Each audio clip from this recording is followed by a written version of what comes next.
Hi, I'm Kathy Itzin, and I'd like to welcome you to another episode of the 3Gs, Grace, Gratitude, and Generosity.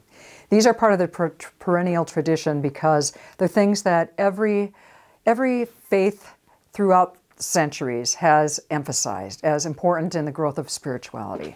And what I'd like to speak about today is prayer.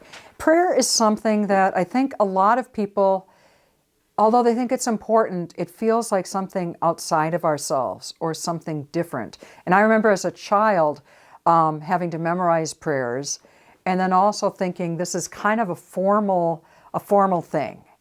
And as I get older, I realize it's really not. And it's not something outside of us, it's something that's already within us. One of the Sufi experts in the Sufi tradition say that it's not people who are thirsty who are seeking the water, it's more like the water seeking people who are thirsty. And I like that because it's like the emphasis on this, the impetus to it is not residing only within me. It's like without us, the God without and within is looking for us as much as we're looking for God. And that's what that thirst is about.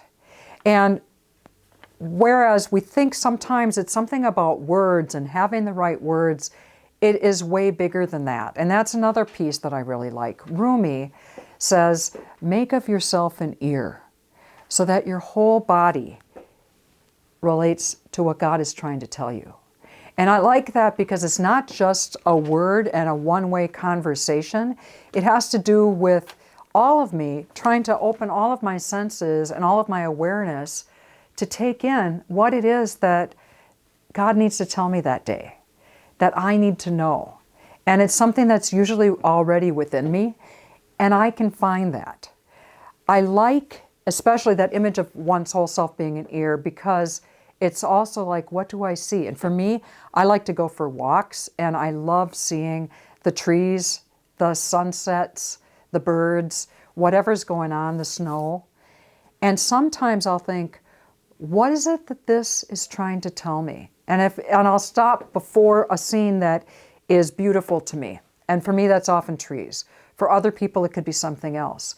And when I do that, and I'm quietly, I think a good question is, what would this say to me now? What would this say to me that I need to hear?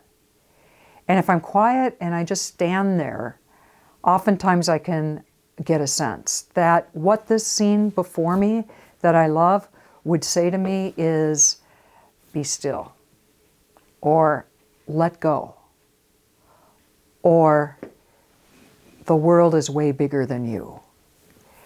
It's things that I think through the centuries people have needed to hear, and nature often tells it to us. And that's not the only thing, as we know. That's one of the things. I mean, people go outside at night and look at the stars, and it gives us that sense of God is bigger than we are.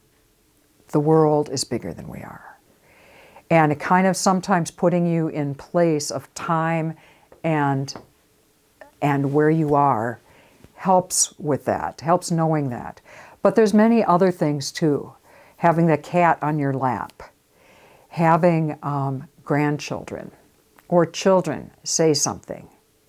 And if we throughout the day kind of think, what would God be telling me today? I want to be open to that. I think we'll hear it. We just don't necessarily hear it with words.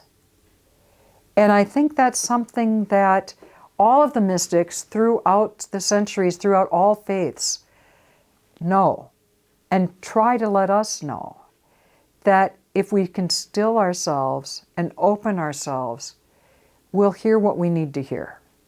What is that word of wisdom speaking to you today? And I would challenge you, I'd put that out there. Be open, be quiet, give yourself some space, and I think you'll hear it. Amen.